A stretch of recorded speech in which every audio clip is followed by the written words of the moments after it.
I remember the day I was leaving for LA, I came into the office and they were all in the conference room and I was like, what are they doing? And they were like, oh, like here she comes. They were scrambling.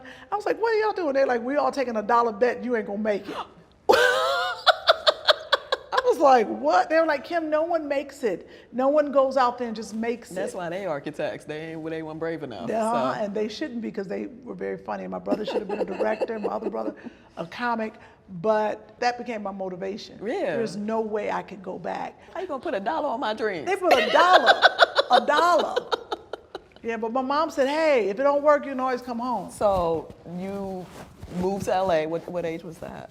I moved to Los Angeles, I was probably, because I had to get out of college.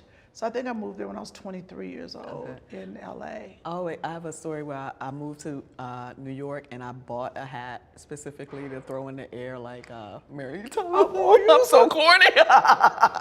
Did you have a moment like that where you step off the, you're like, I've arrived, or?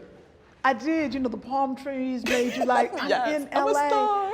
And I did what you're supposed to do as a black person. I went straight to Soul Train. I was like, I'm gonna be a Soul Train dancer. Yes, I am. Did that work out? It worked out until— You were a Soul Train dancer? I was a Why is this not in my research? That's amazing. I didn't make it. I didn't make it the whole day. I got kicked off the set before I really got on film. I think I got on film for a little bit. It was a whole little debaclement with Jackie and Jackie Harry and looking like her, and her sister worked on the set. It seemed like Jackie always starting stuff. She is. She always starting something. And that's what happened in my dreams of being a Soul Train dancer. Oh, well, I know you then went on to star in Beauty Shop. What made you go towards theater rather than something else? Was it a decision or just something that happened? Well, Beauty Shop, Shelley Gare's Beauty Shop was the first of its kind. Usually plays are advertised on the radio, but you don't have a piece of the play on the radio, or it's advertised in the newspaper. Well, this is the first time you ever heard Beauty Shop, and then you hear a scene from the show, and I was listening to it, and I was like, wait a minute, what is that? Right. That sounds like fun. And I went down to the show, and I waited for Shelley Gare to come out, and I said, please, please, please, I gotta be a part of your production. I heard it on the radio. What can I do? And he was like, well, I'm having auditions for understudies tomorrow, come on up. That's a Hollywood story right there, wow. Right there. Oh, I told him, I said, I'll sweep the stage, I'll do craft service, I'll do whatever. But for him to be like, tomorrow, that was meant to be, right? It was meant to be. Until I sat on the side of the stage and got tired of sitting on the side of the stage. You made it on the stage? Oh yeah, right? because I went and wrote a part and handed it to him. I said, you don't have a church lady in your show. Oh, I was in hustle mode. Yeah. I said, every beauty shop got a church lady coming in, and I wrote it and I gave it to him, and then I was on the show the next week. All the understudies on the side were haters. They were like, oh. I was like, shoot, you better fit in, get in where you fit in. I was talking to Marlon Wayans earlier, and he was saying one thing that he always remembers is that you have to create if you can't wait for the opportunity you have. And that's basically what you just did. You Absolutely. You took an established play and was like, I'm gonna write my own part, and they gave it to you. So that's amazing. What then made you get into comedy and stand up and well, that's a whole nother story. The problem is, I thought I was famous when I wasn't famous. And I look back and I was like, you wasn't nobody. I mean, but a I big thought part of I was. this whole thing is delusion, isn't it? That's what keeps you going. It keeps you going, and I think because I knew all the security at every event. That's the first thing you do in LA. You can get in, you famous. I'm famous. I got into the Emmys, I got into Soul Train Wars, I got into every club because I knew all the security. I didn't sleep with them. I said I knew them. Well, there's a give tip right there. But they would say, they go, that funny girl. And I always let them think they was gonna get some. You do like that to them, you be like, I got you. I'm already in. Yeah. What do I need? You're already in there. They see you next time, be like, I got you this time.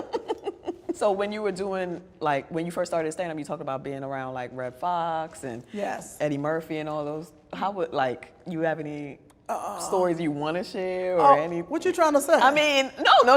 I wish. The casting couch is a whole lot of problems, but I was like, I ain't even get no opportunity to have a casting couch. I was like, ain't nobody come after me. But I will say I was on the set of Eddie Murphy and Red Fox.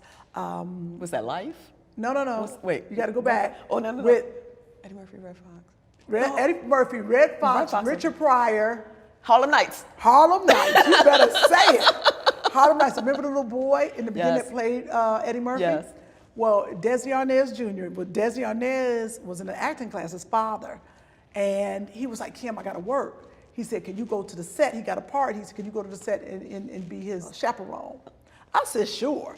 I was on that set and I thought I was already an actress. I don't know why I was walking around eating craft service, but I was his guardian, that's what it was. And I'll never forget, at that time I had started writing down a couple jokes, and I went around a corner and they were waiting on the next scene, and it was Red Fox, it was Richard Pryor, it was Eddie Murphy, and it was Ronaldo Ray. And they were all back there clowning, and I walked around the corner. I was like, you see the stars like that. I was like, oh.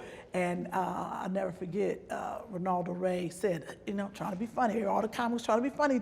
He said, oh, girl, he said, you want a seat? He said, well, as long as I got a face, you got somewhere to sit.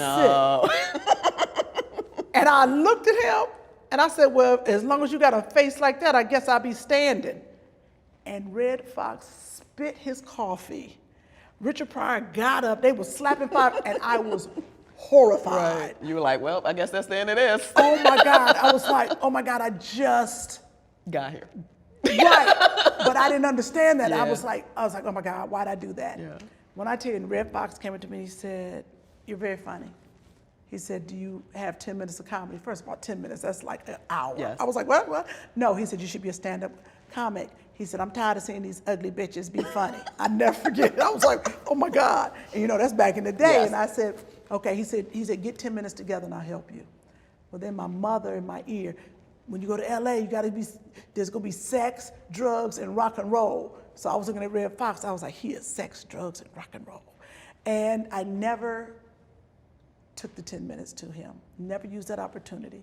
The night he died, I did my first 2 minutes of stand-up. Oh, wow. Because I felt like I had missed an opportunity. Yeah. That's a good story. Could have been a better story had I taken the 10 minutes and been a lot further in my damn career. Everything happens how it's supposed to Or I could have been happen. snorting cocaine with him. Something would have happened. Yeah.